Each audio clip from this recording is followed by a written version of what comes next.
come on. What's good, YouTube? It's your boy Bradley, and we're back once again with yet another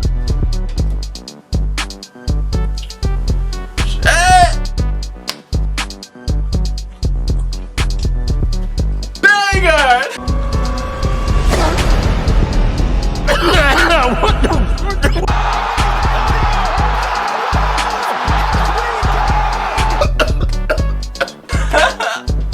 And I know you guys have already read about the thumbnail and the title of today's video. You already know the two songs that we're going to be reacting to, so I don't even really need to tell you. So before this video even kicks off, make sure you like this video, subscribe to the channel, and comment throughout the song. You know. And also, make sure you grab your popcorn and your snacks. And without further ado, let's get into the reaction, you dig. Let's go.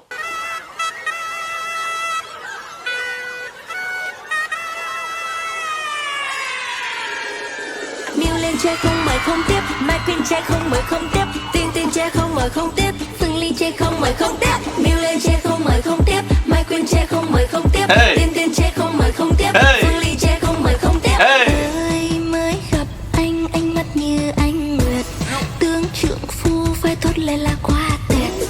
Khi chất rền vang chân tay dài ba bạn, tiếc môi lòng thanh lại che đến ba ngàn, gặp điều ấy khó cho tình chạy đi. Thì thầm anh nói trước đây anh bị tâm lý, chuông mà cho đã lúc sau lại cụp hai pha. Xin miêu tả không bằng hai chữ lý lời nơi không kịp xa hơi lắm lên. Bruh, low key, they walking on this beat right here, bro. I'm not gonna cap. Just by the way that they came in, bro, they came in from two different directions, right? And then it's just like once that beat hit, bro, they started going crazy. I'm not gonna lie. The beat is hard for one. And they walking on this shit. I ain't gonna cap. This shit crazy. Bị tâm lý, chuông mà cho đã lúc sau lại cụp hai pha. Xin miêu tả tinh tinh bằng hai chữ lý nơi không kịp xa hơi nơi khuôn mặt anh ơi nhút nhát anh luôn tính toán sao để không thiệt anh thôi thật lừa dối ôi khổ thân em rồi xui xẻo nên ta phải trai hơi tồi thật nhiều mối nhưng kém môi sai rồi xui xẻo nên đầu mèo đuôi chuột xui xẻo nên đầu mèo đuôi chuột MAIQUINN che không mời không tiếp MAIQUINN che không mời không tiếp Xinh che không mời không tiếp Phương che không mời không tiếp Shit. Không mời không tiếp không mời không mời không tiếp không mời không mời không tiếp không mời không mời không tiếp không mời không mời em ơi em đừng say sưa men tình. Nah, this shit is going too hard, bro. I'm not gonna lie. I knew, like, I didn't know, but I kind of knew by how they were coming in that there was gonna be a part to where it was just the instrumental playing, and I was right. But I'm not gonna lie, man. They are going 100% crazy in this song right here. I'm not gonna lie. I promise you, if I was there, I most likely would jump up on that stage and turn the fuck up. I'm not gonna count. But I like this though, I'm not gonna lie, I do like this. Tình qua tình lại em ơi em đừng say sưa để người vây bận em ơi em tính em xinh để người phải đủ em ơi em đến đừng vội khoác áo cầm hoa suốt ngày này người cần vitamin A là chị này người đang sáng mắt ra là chị này chị đang muốn phát điên chị ạ quỷ này chỉ cần oxy để chị thở một ít sẽ phải cần một. Now she rapping? Like what? The fuck? Khoác áo cầm hoa suốt ngày này người cần vitamin A là chị này người đang sáng mắt ra là chị này chị đang muốn phát điên chị ạ quỷ này chỉ cần oxy để chị thở một ít sẽ phải cần 1 lít thì phải đứa con nít xin báo đừng giật tiếp trời cao đất dày em xinh cúi lại em xách cái váy lên em chạy miệng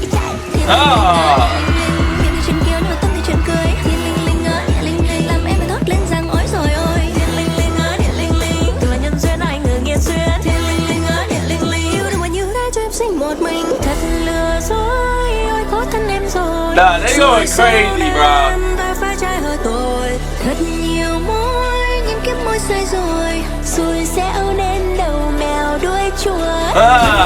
Rồi ông bố thân em rồi, xui xẻo đến vai phải trai hơi tội.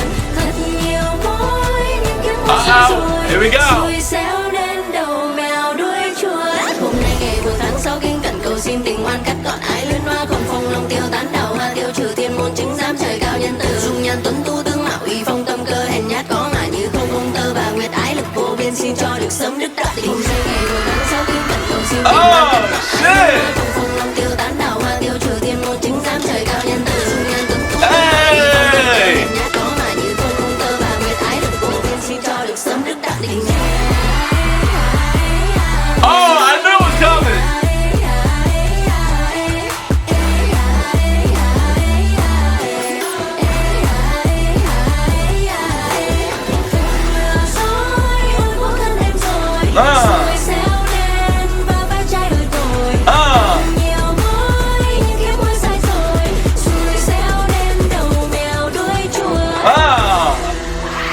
Nah, this shit was hard. Bro, that shit right there was hard. I'm not gonna cap to you, bro. Just about how they came in, and then the ending part, how the beats was steady switching and shit, bro. This whole entire stage performance, right? Like this whole entire stage performance of them right there, that shit was crazy. Not gonna lie, I did like that a lot, bro. They went the fuck in though, really. All right.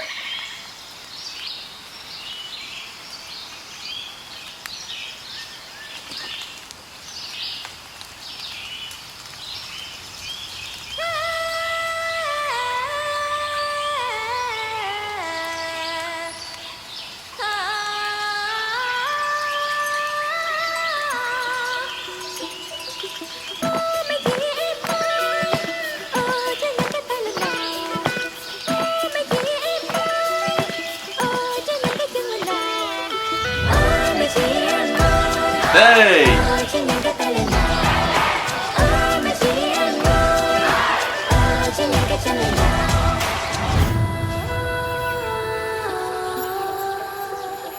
Okay. Turn me up! Sáng đêm gối nhau, tô màu lên những con đường, có bao bước chân, chẳng nhường cho khó khăn. Ta luôn kề để vô về, ta dấu trái tim phù nề. Ta luôn kề cho nhau về. Okay. Khiến ta bắt đầu mê mê. Nhanh nhanh các tay, nhanh nhanh các chân, ta băng băng ngọn đèo rừng thông vách núi. Sang người nhỏ. I like how we starting off. I'm not gonna lie, we're starting off chill. It's a vibe so far. But something's gonna tell me that the beat's gonna switch. I promise you. Something's gonna tell me. I don't know when, but it's gonna tell me. Watch what I tell you. It happens every single time. But I like how they're starting off. Luôn cúi không lùi, em có chị, chỉ có em đây bỗng vùi. Nếu cả đời ta trở thành hoa tô đẹp trên lối, quen được dạng người kể khi tôi đến. Để chỉ đường và dẫn lối là thấy nhiệm vụ của mắt môi. We are the MORSE, nhớ ra nhau ở mọi chiều không gian. We are the MORSE, Hey! em chẳng ngại giờ là nấc thang. Có bằng nhịp tim đâu cần ai phiền dịch. Có chị và có em giờ là vô hình. We are the MORSE, ngẩng đầu lên ta sẽ có cả thiên hà. Ôi mấy khi em ơi, Hey! cái tay lên nào. Bác linh ngóng trao rồi. Ôi tôi dâng theo tí bao. Ơi mấy chị em ơi, nhanh nhanh cái chân lên nào. Để tâm hồn ta dòng chơi, dù là sóng gió hay khổ đau. Are you ready to feel? Wait, what the fuck? What the hell? Is it like it started off chill and stuff, and now it's like I want to say like rock, heavy metal, whatever the case may be. They added it into it. Like I told you, bro. The beat, I knew for a fact the beat was gonna switch, bro. But it's like I ain't even gonna lie. I like stuff like that. I like when it's like it's different kind of stuff added into a stage performance or a song. If you know what I mean, you know, right? But I ain't gonna lie, they going in crazy though. I never knew that shit was gonna go. Nhanh nhanh cái chân lên nào. Để tâm hồn ta dòng chơi,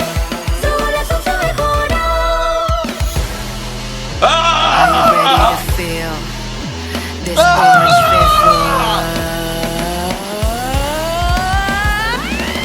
Đến đích không còn bao xa, ai sợ thì về nhà bước tốc xuyên qua phòng ba. Đập chân lên sỏi đã là bọn chị đó, một khi nói là bọn chị làm đó. Thì không ai xin cùng máu mủ nhưng tâm linh tương thông nên lại giao xuyên qua từng chiếc hào. Khi em khó đã có chị lo rồi. What the fuck? Mình mới ra khỏi vùng anh còn khiến đám đông họ down for the last time.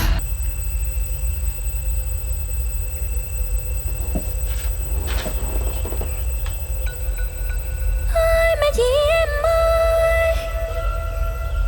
Okay. That beat about to switch, watch. Ôi mấy chị em ơi.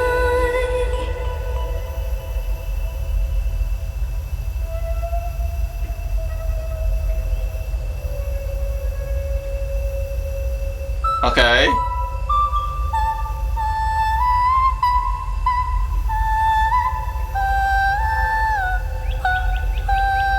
Huh.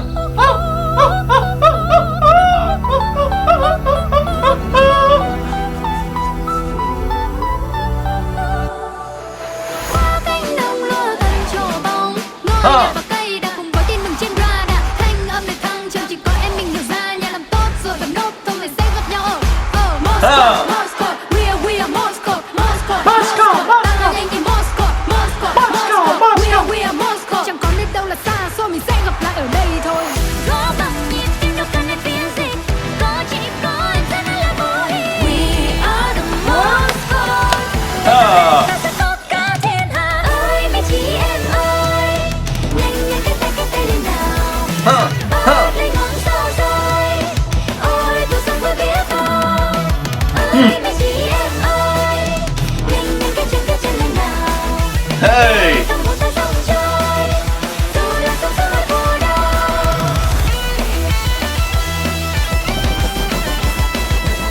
Oh, oh. Ôi mấy chị em ơi.